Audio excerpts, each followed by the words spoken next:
તો થરાદમાં આધાર કાર્ડ અપડેટના નામે ઉઘાડી લૂંટ કરવામાં આવી, જેમાં કીટમાં 100ના બદલે 200 રૂપિયા લેવાતા હોવાનો દાવો છે। એસઆર એન્ટરપ્રાઇઝમાં અપાઈ છે સરકારી વિદ્યાર્થી કીટ, જેમાં ગુજરાત ફર્સ્ટની ટીમે લાઈવ રેડ પાડી હતી। લોકોનું કહેવું છે કે અમારી પાસેથી લેવાય છે 200 રૂપિયા, સરકાર માત્ર 50 થી 100 રૂપિયા ચાર્જ વસૂલે છે। હું કેવાયસી અપડેટ કરવા માટે આવ્યો હતો। બરાબર। ત્યાં મામલતદાર ગયો હતો, ત્યાં બહુ ભીડ હતી, ત્યાં 2-3 દાડા ટાઈમ લાગે એટલે અહીંયા આવ્યો। મેં કેવાયસી કરવા આપ્યું છે, 200 રૂપિયા લે છે। એ કેવાયસી કરવા માટે 200 રૂપિયા માંગે છે, તો 200 રૂપિયા માંગે છે, અમારે મજૂરી 200 રૂપિયા આલવા પડે। એ કેવાયસી ના નામે અત્યારે થરાદની અંદર લૂંટ ચાલી રહી છે। અત્યારે જે કહી શકાય એસઆર એન્ટરપ્રાઇઝ ની અંદર સરકારી કીટ આપવામાં આવી છે, જ્યારે એક સરકારનો નિયમ છે કે 100 રૂપિયાની અંદર ઈ કેવાયસી હોય કે પછી નંબર હોય કે કોઈ પણ નામ જે હારફેર કરવાનો હોય છે તેનો ચાર્જ 100 રૂપિયા જ હોય છે। પરંતુ કંઈક ને કંઈક અહીંયા લોકો છે એમને પૂછી લે, શું કહેશો, શું કરાવવા આવ્યા હતા તમે અત્યારે? અપડેટ કરાવવા। કેટલા પૈસા તમને કીધા છે? 200 રૂપિયા। તમે શું આપ્યા 200 રૂપિયા કે અપડેટ કરાવ્યું કે નથી કરાવ્યું? ના, કરાવવાનો છે। કરાવવાનો? કોણે તમને 200 રૂપિયા કીધા? ભાઈ।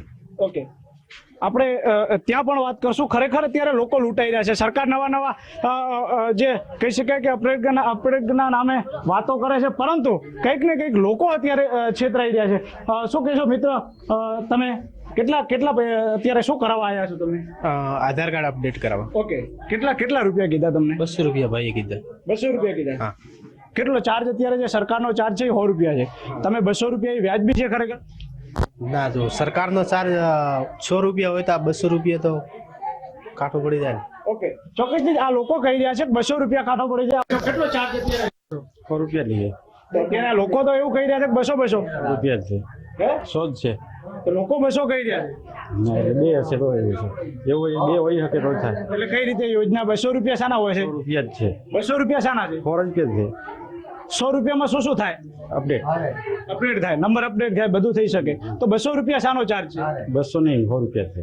લોકો કહી રહ્યા છે, મેં એમને પૂછ્યું છે, લોકો એવું કહે છે કે 200 રૂપિયા છે। 100 જ છે। આ સરકારી કીટ છે ને તમને આપેલી? 100 રૂપિયા જ છે। સરકારી કીટ આપેલી છે? કેટલો ચાર્જ હોઈ શકે? 100 રૂપિયા જ છે। તો લોકો પાસેથી 200 લો, કેટલો વ્યાજબી? 100 જ છે। શું નામ છે તમારું? સુરેશભાઈ।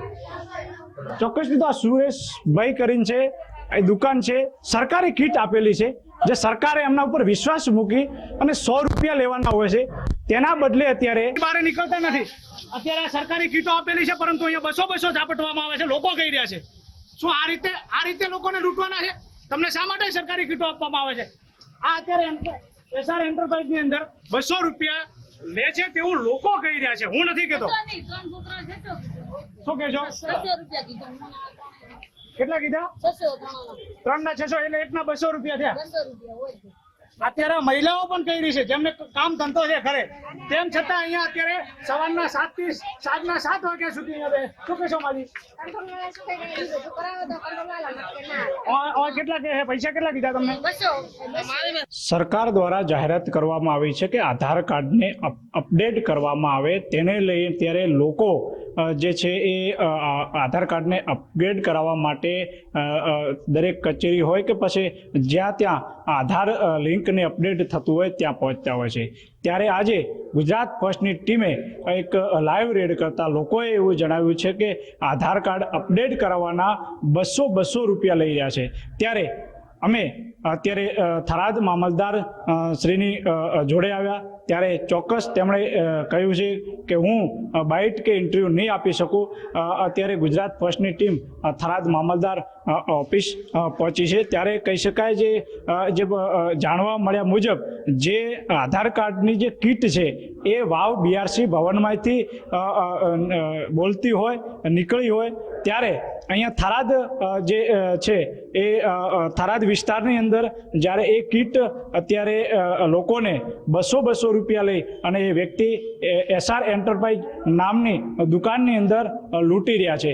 એટલે જ્યારે મામલદારશ્રીને કહ્યું ત્યારે મામલદારે મામલતદારે ગોળ ગોળ જવાબ આપતા કહ્યું કે આ વિસ્તાર ચોક્કસથી જે એ કીટ છે એ મારામાં આવતી નથી. એ કીટ છે વાવની છે, તેમાં હું કંઈ ન કહી શકું, પરંતુ હું ચોક્કસથી કહીશ કે મામલતદાર ઓફિસથી માત્ર 100 મીટર દૂર આ કીટ જે છે એ અત્યારે જે વ્યક્તિ છે જે આધાર કાર્ડના નામે 200 રૂપિયા લઈને લૂંટી રહ્યા છે, પરંતુ મામલતદાર શ્રી કંઈ પણ બોલવા તૈયાર નથી. એટલે આની અંદર ચોક્કસથી અત્યારે જે રોજનું કમાઈ અને રોજનું ખાવાવાળા વ્યક્તિ છે એની અંદર અત્યારે કહી શકાય કે જે 100 રૂપિયાના બદલે 200 રૂપિયા આપે, જો આવા 100 રૂપિયા જો વધારે એવા 100 વ્યક્તિ આપશે તો કેટલા થાય એ તમે પણ આંકડો લગાવી શકો છો. એટલે આવી લૂંટ જે થઈ રહી છે એ થરાદ વિસ્તારની અંદર થઈ રહી છે, એ પણ મામલતદાર જે ઓફિસ છે તેની 100 મીટર દૂર થઈ રહી છે. એટલે ભલે કહી શકાય કીટ જે છે એ વાવની છે, પરંતુ આ વિસ્તાર જે છે એ મામલતદાર શ્રીમાં વિસ્તાર આવે છે, પરંતુ પોતે કંઈ પણ બોલવા તૈયાર નથી. કેમેરામેન મિત દવેની સાથે યશપાલજી વાઘેલા, ગુજરાત પોસ્ટ, થરાદ.